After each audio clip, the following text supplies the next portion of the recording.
Hello guys! Hello Earth Signs, Gemini, Libra, and Aquarius. Welcome dito sa aking channel, Kapalaran 888. Alamin natin kung anong messages, vibration, gabay, energy para sa lahat ng Earth Signs, Gemini, Libra, and Aquarius. Please comment down below if resonated ka. And para makaresonate ka guys, please gamitin mo ang iyong intuition. And kunin lang natin kung ano yung similar sa situation natin. Para hindi tayo yung ipipilit natin kung ano yung hindi para sa atin. Okay? Orphan, karmic relationship, the arts,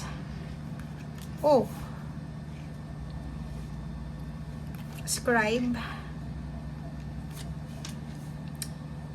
wars and battles. Okay, ang daming messages mo sa araw na ito. Kung makikita mo, pwedeng ikaw ay wala ng parents, wala ka ng magulang. Or parang nakikita ko sir dito, medyo natatakot ka. If may parents ka pa, takot ka na mawala ng parents or mawala ng taong sinasandalan mo. Nakikita natin dito na posibleng may bagong relationship dito na mabubuo. Pwedeng magkakagusto ka sa isang tao na orphan. Wala siyang parents. Wala siyang family. Kaso lang, parang ayaw nila. Ayaw ng parents mo. Or ayaw sa'yo ng taong ito. Okay, or pwedeng, siguro mataas yung standard ng family mo sa relationship, yung pamantayan nila, and hindi nila matanggap kung sino itong gusto mo. So, be careful kasi may possible na battles between you and your parents, siblings, kasi hindi nila matanggap yung choice mo. Okay, yun yung kailangan mong ingatan. Nakikita natin dito na isa sa mga kinakahiligan mo, sa either pagsusulat, pagplay ng instrument, gitara, piano, or kano pa man, ang pwedeng mapagkakakitaan mo sa ngayon. Or pwedeng magpa-practice ka, or pag-aaralan mo. Parang ganun. Spirituality and religion, nakikita natin dito na siguro bigla kang magkakaroon ng interest na magkaroon ng strong connection sa Panginoon or magkaroon ng time sa spiritual mong buhay, mag-pray or mag-meditate. Or nakikita natin dito na dahil sa mga hindi magustuhan ng mga tao sa paligid mo yung choices mo, siguro bigla kang magkakaroon ng parang attachment or parang kasi 'di ba pag halimbawa na kailangan natin ng support sa galing sa ibang tao tapos wala tayong makuhang suporta. So feeling mo alone ka, feeling mo mag-isa ka, alone, mag-isa, abandon. Panginoon lang yung pwede mong makapitan. So parang 'yun ang magiging last resort mo is yung Panginoon. Siya yung magiging kampi mo sa battles or sa war na kinakahantungan mo. Okay. Nakikita ko sir dito na marami kang mga regrets sa buhay. Regrets. Pero, sinasabi ng baraha sa'yo dito na marami kang mga panghihinayang, regrets, disappointments sa nakaraan mo. Pero yung parating sa'yo, sobrang exciting. Diba? Kung yung nakaraan mo ay hindi maganda, nakakapanlumo, nakakalungkot, etong parating sa'yo ay sobrang napakaganda, napaka-exciting, napakasaya, napaka-positibo. Kasi itong The Sun, ito siya yung pinaka-positive na baraha sa lahat ng tarot. Tingnan mo. Maraming pagbabagong magaganap sa buhay mo sa mga susunod na araw. Dito ka mag-focus, huwag kang mag-focus sa past mo.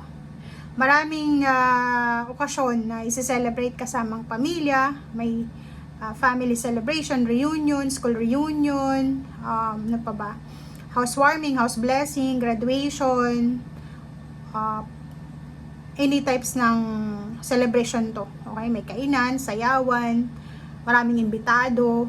So, maraming pagbabago na posibleng dumating sa'yo sa mga susunod na araw na doon ka dapat maging excited and huwag kang ma-attach dito sa temptation na 'Di ba kasi minsan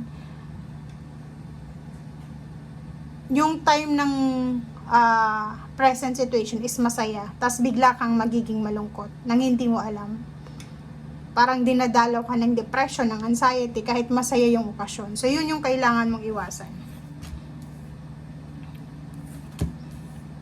Okay, so dito din, sinasabi ng barahan na kung may hinihintay ka, it's either relationship, it's either work, pwedeng gusto mong pumunta ng ibang bansa, lumipat ng trabaho, hinihintay mo yung offer, sinasabi ng baraha sa'yo dito na posibleng kung ano man tong hinihintay mo, ay matutuloy na siya. Pwedeng ilang beses na siyang nahang, na-pause, hindi natuloy, pero ngayon, if kasal yan, kasal, pagda-travel, ano pa ba, selebrasyon, possible yan, lahat possible, okay?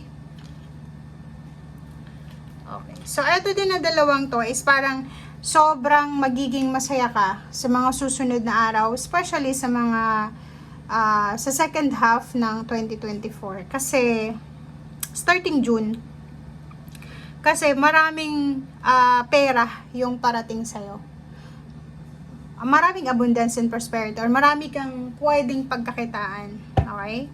Marami kang pwedeng maging sources ng income, pero ang warning sa'yo ng baraha, okay, maraming sources ng income, pero mapapagod ka naman. Kasi ganun talaga, di ba? Kung gusto nating maraming pera, magpagod tayo. Okay? Nakikita ko sa'yo dito na pwedeng kang may hinuhulugan kang sasakyan, fully paid mo na siya. Pwedeng kung naghihintay ka ng visa, ng travel plans, matutuloy na siya. Naghihintay ka na lumipat sa bagong tirahan mo, pwedeng matuloy na siya. Ang nakikita natin dito ang pinaka-possible, yung papunta sa ibang lugar, papunta sa ibang bansa eh.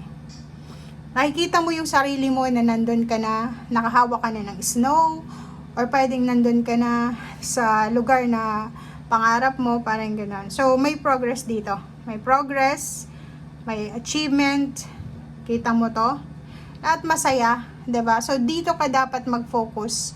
Huwag kang magfo-focus dito sa mga hindi mo nagawa sa nakaraan. Kasi yun na nga, 'di ba? May mga bagay-bagay ka na hindi nagawa sa nakaraan na posibleng magagawa mo siya sa kasalukuyan or sa future. So huwag kang manghinayang, 'di ba? Parang sinasabi mo, naghirap ako nag-effort ako sa relationship pero nagkahiwalay lang kami.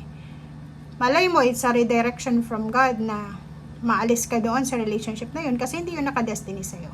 So, wag kang manghinayang. Trabaho ganun din. Isipin mo, 5 years na ako doon.